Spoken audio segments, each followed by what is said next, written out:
Good morning. বাঙালির 12 মাসে 13 পার্বণ। আজ একটা পার্বণ গেল, তো কাল একটা পার্বণ এলো। এই তো সেদিন রথযাত্রা পেরোলো। আর রথযাত্রা পেরোনো মানেই হচ্ছে মা বিপত্তারিণীর আগমন। প্রতি বছরই আমাদের বাড়িতে পুজোটা হয়। তো এই বছরও ঠিক সকাল সকাল ঘুম থেকে উঠে মায়ের সাথে হাতে হাতে লেগে পড়েছি।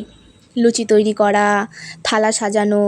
আর এই পুজোর একটা বিশেষ যেটা আমার ভালো লাগে সেটা হচ্ছে এই থালা সাজানোর ব্যাপারটা। 13টা করে লুচি দেওয়া, 13 রকম ফল দেওয়া, পান দেওয়া, তারপর আরও যাবতীয় যা যা থাকে সেগুলো আমার বেশ ভালো লাগে। তো এদিকে মোটামুটি সব থালা সাজানো হয়ে গেছে, আর আমাদের বাড়িতে অনেকেই আসেন পুজো করাতে।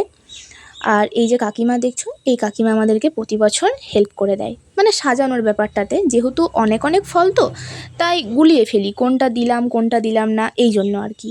আর এই যে দেখছো, এটা হচ্ছে আমার জামাইবু, প্রতি বছর আমাদের বাড়িতে পুজো করে।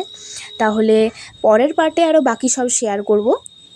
এই ভ্লগটা এখানেই শেষ করছি। ভালো লাগলে অবশ্যই একটা লাইক কমেন্ট করো। টাটা।